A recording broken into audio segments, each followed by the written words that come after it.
So I want to bring to the stage our moderator, Adrian Joseph, a self-proclaimed enthusiast, is going to interest. She's a self-proclaimed enthusiastic thriller reader. Clap it up for Adrian Joseph, everybody. Coming up, we have creative writer and publisher, the author of Dear Vicky, Octavia Grant.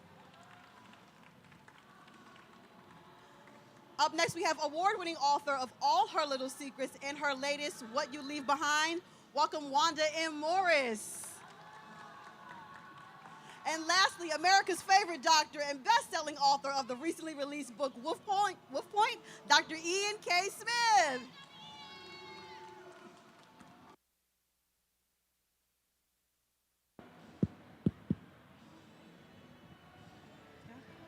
All right, well, thank you everybody for being here today. I'm gonna get started with Wanda. Aside from being an award-winning author, you're also a corporate attorney. Can you speak about your writing journey and how you came to even write mystery novels? My writing journey. Okay, so slip on your comfy sneakers and slippers, because it was a journey indeed. It took me 13 years from the first scene I wrote of my very first book until it was published. And I think it was mostly because I had to learn how to write a book. I was a lawyer. I wrote like a lawyer, which is very, very different than a creative writer.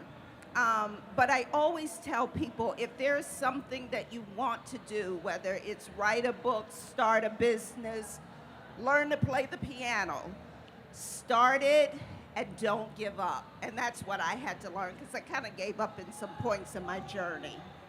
But however we got here, we're here, right? We're here at Essence Festival, so you did it. My next question is for Dr. Smith. How do you balance your high-profile medical career with writing such suspense-driven mysteries?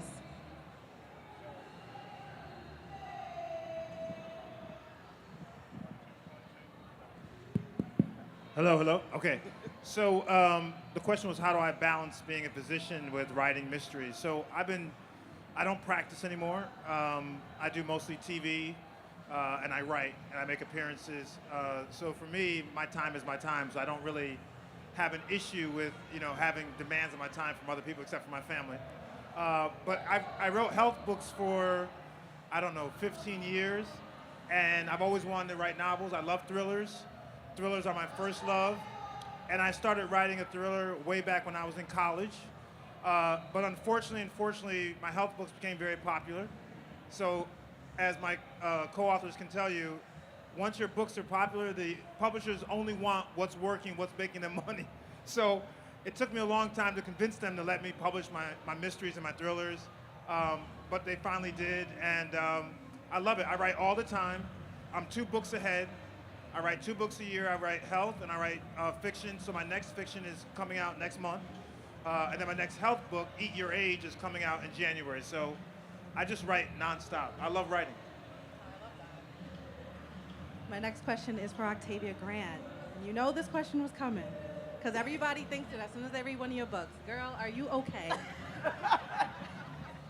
No, but more seriously, where does the inspiration to write thrillers that do not shy away from the gory details even come from?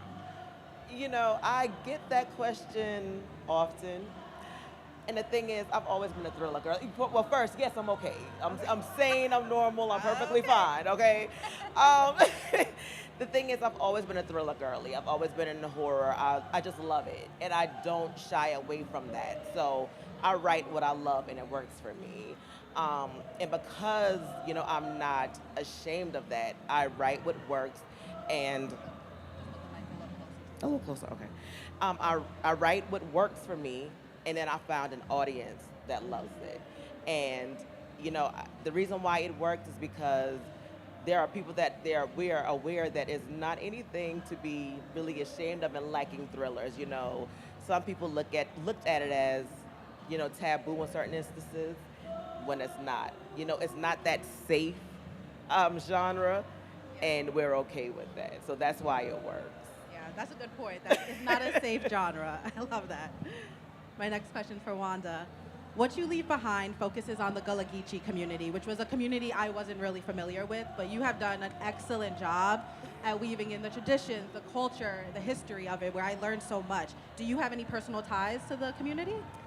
So, for anyone that didn't hear the question she asked, do I have ties to the Gullah Geechee community, which is really interesting because before I started this book, when I was very, very young, my mom would always say, you know, we're Geechee, right?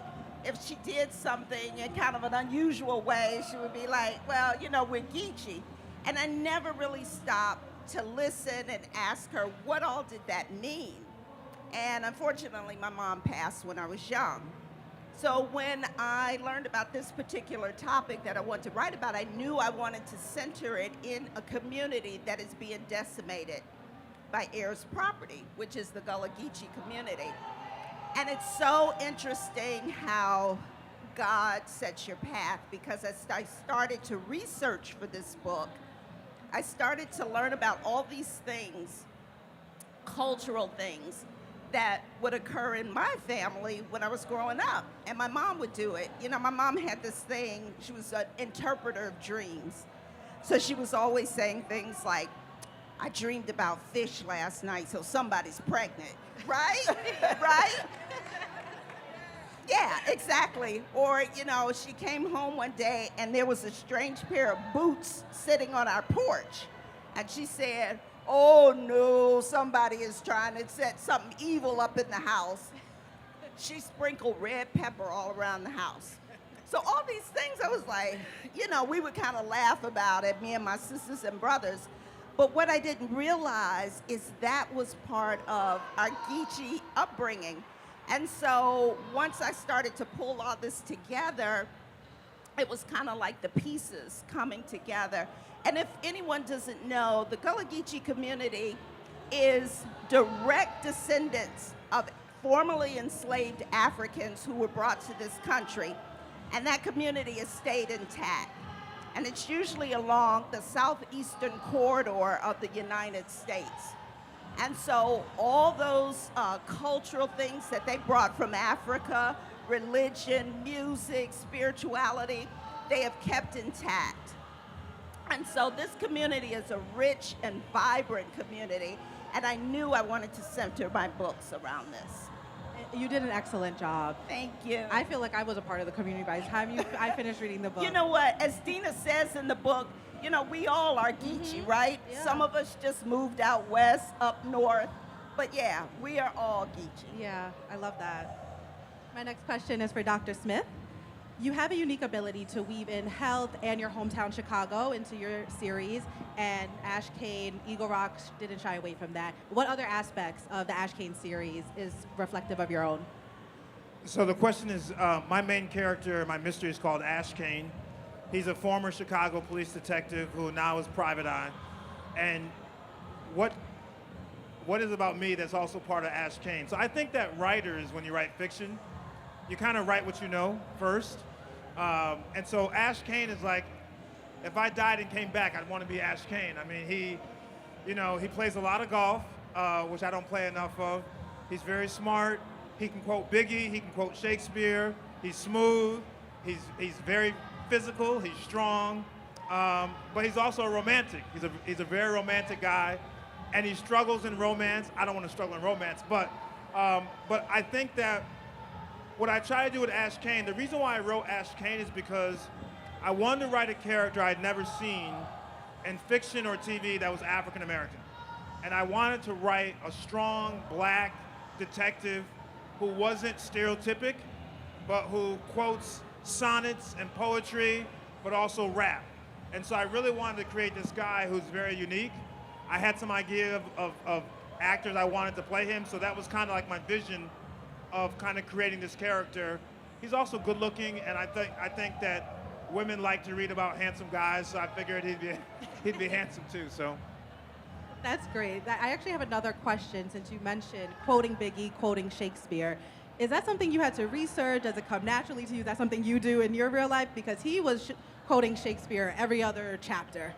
So one of my favorite authors who unfortunately died a few years ago is Robert B. Parker. And for those who are old enough like myself, Spencer for Hire, the TV series, was based on Robert B. Parker's novels. And so I read every one of his books.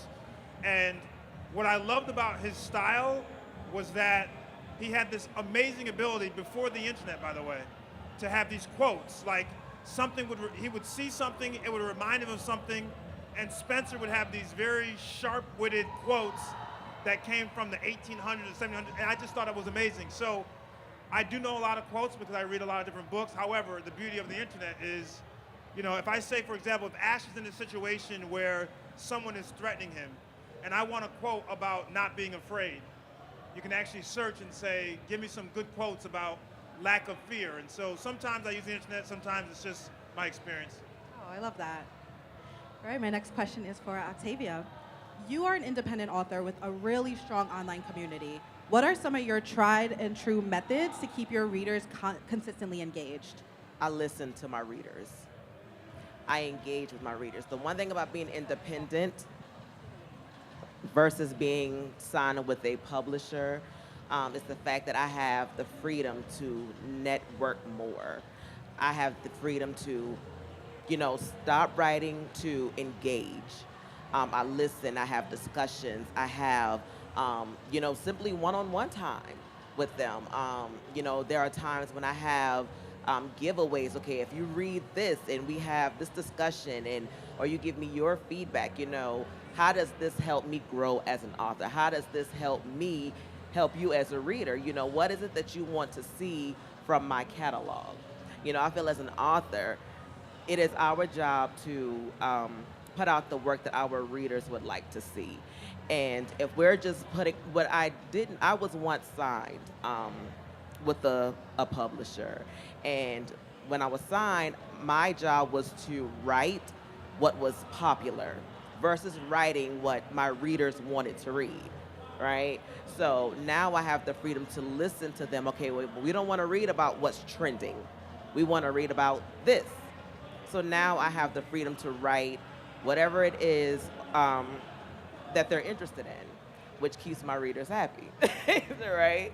So, happy readers, I'm able to listen more. I'm able to have more discussions. It's very important to listen to your audience. That's interesting. And I think that also brings up a question that comes to mind for Dr. Smith and Wanda. Do you find, because you're traditionally published, that you struggle to weave in what you would like to write? No. I tend to write about those things that make me question and ask questions. Just like, for example, What You Leave Behind. Writing a book about property law and the theft of property of disenfranchised people is not a topic that's necessarily popular. But it's a story that needs to be told, in my opinion. Black and brown people, disenfranchised poor whites have been stripped of their land and their property. And to me, that is just a travesty. And so when I told my publisher I wanted to write about this topic, they were like, okay, let's see some early pages. Of course, all my books are thrillers, so that means that I'm going to try and tell an engaging story, but also throw in some dead bodies, a little suspense. If you read any of my books, I got a little kissing in there. So I try and make it an engaging story to hold the reader's attention, but I also want to write important stories too, stories that speak and resonate to us. So for me, when the publisher tells me no, come back and ask me that question again. Yeah, for me, when I thought about writing this character, I actually, be honest, I struggled because I was worried that the traditional publisher would not understand a black character like this. So that worried me. Finally, I just said, you know what? I'm going to write what I want to write and create what I want to create. And so for me, it was easy. Once I made the decision that my readers would enjoy this character, whether the publisher understood it or not, it didn't matter. Also in my books, even though they're thrillers, I choose topics that are trying to make a message. Ash Kane leaves the Chicago Police Department because he won't participate in a cover-up. And that's the whole idea of who he is. He's a guy who, would not hide behind the blue wall, who saw an injustice to a young black kid and refused to go along with it. And so he's separated from CPD, got a lot of money in his separation, and now only takes on cases that matter to him. And so I make sure the cases have something to it that have a message about society and where we are as a country. And so a lot of that is weaved in. It may not be popular, but my view is that I write what I think is important, and I'm not a political person, at least publicly, but in my book, you see some viewpoints that are basically my viewpoints about how things are happening in America as we know it right now. That's great. That actually leads to my next question for Dr. Smith. I've watched an interview where you stated you envision your books before you even write them. Is Eagle Rock inspired by events you've seen on TV, in the news, movies? So for me, I get inspiration everywhere. Like, I'm always thinking about stories. Even when I was writing here, I was thinking about, wow, this is something bad could happen backstage, right? Yeah, right. This would make a good setup. Yeah, so I'm always thinking, my mind is always like, wow, what could happen here? Where could a body be found? For Eagle Rock, this is the one that's coming out next month, Eagle Rock. For Eagle Rock, anyone from Chicago, by the way? Okay, so there's always something happening in Chicago, just period. Okay, we are not the violence capital of the world like the media says we are, but a lot of stuff happens. Last night, stuff was happening at 3 o'clock in the morning. But anyway, so for me, you just turn on the TV and you have ideas because it's nonstop. Crazy stuff happens. And I'm like, who could think of this stuff? So this story, Eagle Rock, is about a billionaire who is found tied up in his secret apartment on the north side of Chicago, the rich side of Chicago, and he's wearing lingerie, and they don't understand why he's hogtied wearing lingerie in a secret apartment, and he's one of Chicago's richest guys. There are stories about similar things that have happened in Chicago that I played with and used it for inspiration. So a lot of my books in the Ashcan series, real fast, for example, Wolf Point, which is book number 2, is really based on a case where the president of the Chicago schools, who's African American, was really found in the Chicago River in a very dark, rat-infested area, with a bullet in his head. And when I heard the story, I said, this can't be possible. First of all, this guy was very connected to the mayor, very popular, always was clean, very, very meticulous, drove a beautiful, shiny Cadillac. This guy is gonna go into what's called Wolf Point, which is the name of the book. He goes into Wolf Point on the Chicago River and shoots himself in a rat-infested, dirty area. It just didn't make sense. So I created a novel based on what I think really happened. And here's the funny part. When the novel came out, a lot of people came to me in Chicago. They were like, oh my goodness, how did you know that? I was like, I made that up. They're like, no, a lot of that is really what we think happened, that he knew something and someone offed him. So a long answer to, yes, I use a lot of what happens in the city as inspiration for my novels. That's great. And I want to know what happened at 3 a.m. that you just mentioned earlier, but we'll get back to that. My next question is for Wanda. Let's talk about Jimmy and Uncle Duke, who is Dina's father and uncle. I often see father figures in books as someone who's either really easy to talk to, they kind of serve as a guide, or they're really protective in the physical sense. But you managed to write both characters who showed up both ways. What was that writing process like? So, just so that you know, All Her Little Secrets is about a woman who has a trifecta of misfortune. She has recently been divorced. She's been fired from her prestigious job as a lawyer, and she's grieving the loss of her mother. So she decides to return home to the low country, Georgia.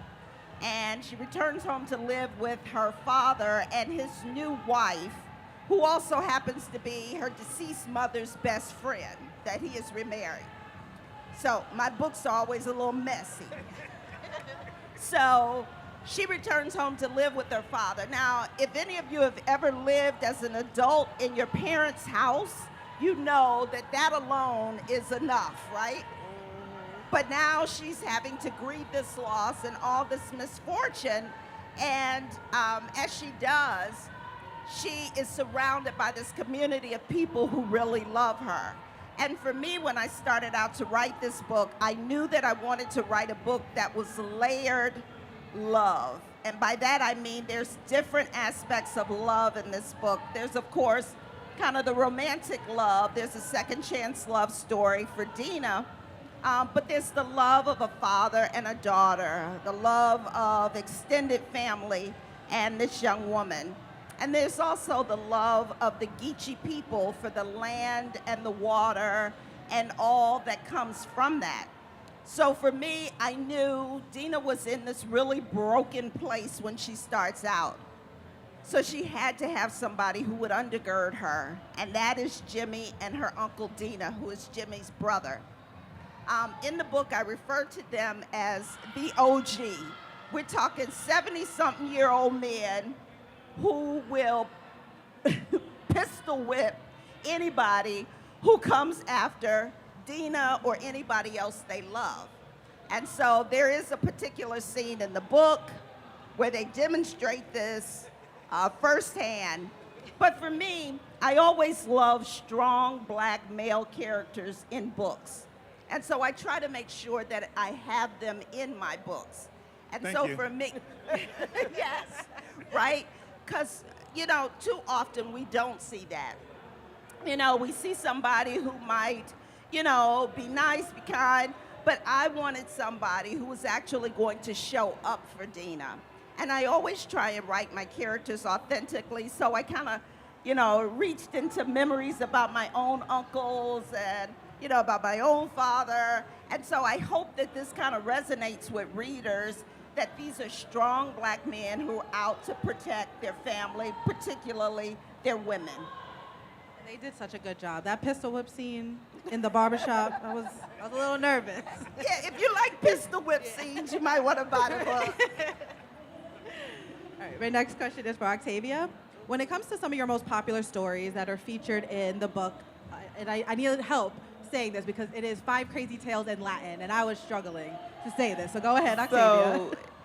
So the book title is Quinque Insinus Librorum, Which translates to 5 which Crazy translates Tales. to 5 crazy books in Latin. Yes. And the reason why I named it that is because there are so many different languages, you know, so why only speak in English, right?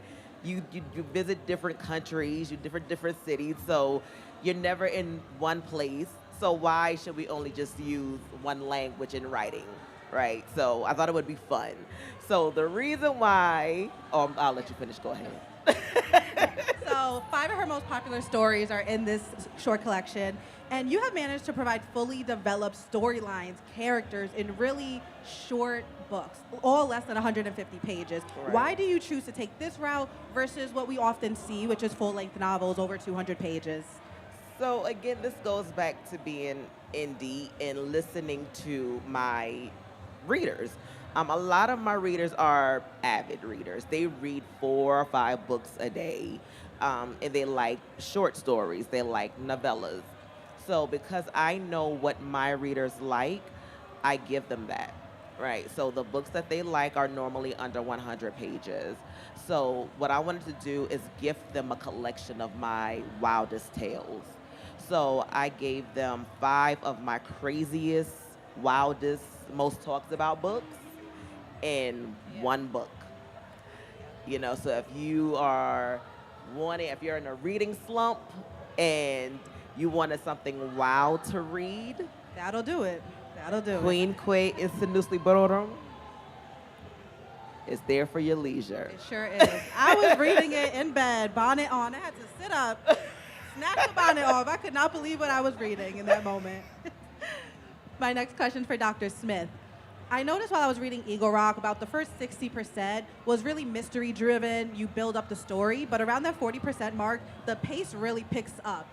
How do you find the balance to shift gears without losing the interest of the readers? So I decided I was going to write books that I like to read. I know it's very selfish, but it's easy for me to just emulate what I like. And I like books where, you know, you're up late at night saying you got to go to sleep, but you got to read one more chapter. You got to read one more chapter. And those are the books I really love. In fact, when I was younger in high school, and John Grisham published The Firm before The Firm actually came out. And my aunt, who did not graduate from high school, but she and I had like a little book club together. She loves books. She would devour books. And in my hometown, I come from a small town, we had this little discount bookstore, and she would always say, you know, you got to check this out, this is out, blah, blah, blah. So one night she said, hey, go check out this book called The Firm by this guy named John Grisham. And I said, okay, I'm gonna go check it out.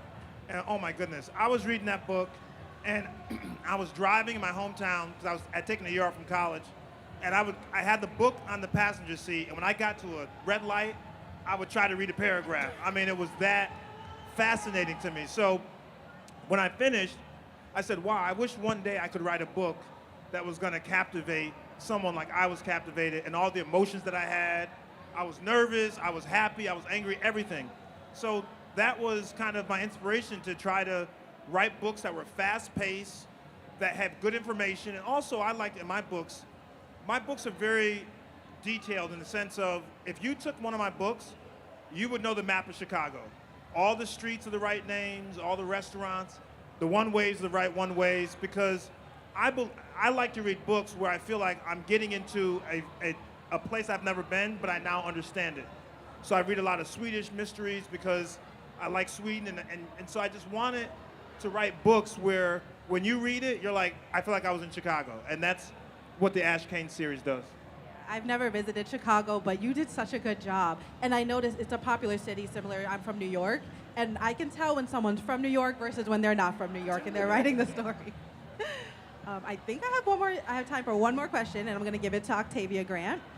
Your stories have scenes that tend to stick with readers, and it's really hard to imagine that those details only come from your wild imagination. Have you ever experienced any of the situations that arise in your story? A stalker who becomes obsessed with somebody because they passed them in the supermarket, a mistress who just can't seem to let go. Where does this come from? It can't just be your mind. Well, I've never had a mistress. I have a husband without 3 children. Okay. No. And I've heard that question so many times, and I'm shocked every time I hear it. But no. Truthfully, I've never been Baker acted. I've never been arrested. I have never had any of those instances in my entire 38 years of life. I just have a very vivid, creative imagination, and I am not afraid to pin those things, and I am not afraid to share those things. You're either gonna love it or you're not gonna love it. And I'm okay with that, because as an author, I am aware that you have to have thick skin for one, because some of your readers are gonna like what you write, and some of them are not. And I'm okay with that. But as Dr. Ian said, I write what I like, and I'm not gonna change that. So as far as ever being stalked or ever doing a revenge plot, no. But I love writing about those things. So It's a good time. So no. I have run through, I don't know, over 10 books of yours since January, so you're doing something right. Well, as we finish up, I just wanted to thank all 3 of you for the work that you do. Anyone who knows me, follows me on TikTok, I am a thriller lover through and through, and I love to highlight Black authors because we just don't have the space. We don't have enough space, so I really want to thank you for carving that space. All 3 of you you write different types of suspense and mystery and thrillers. All 3 of your books are going to be for somebody else, and I just appreciate it. I found my love for all 3 of these series and these books that I found, so thank you, thank you, thank you.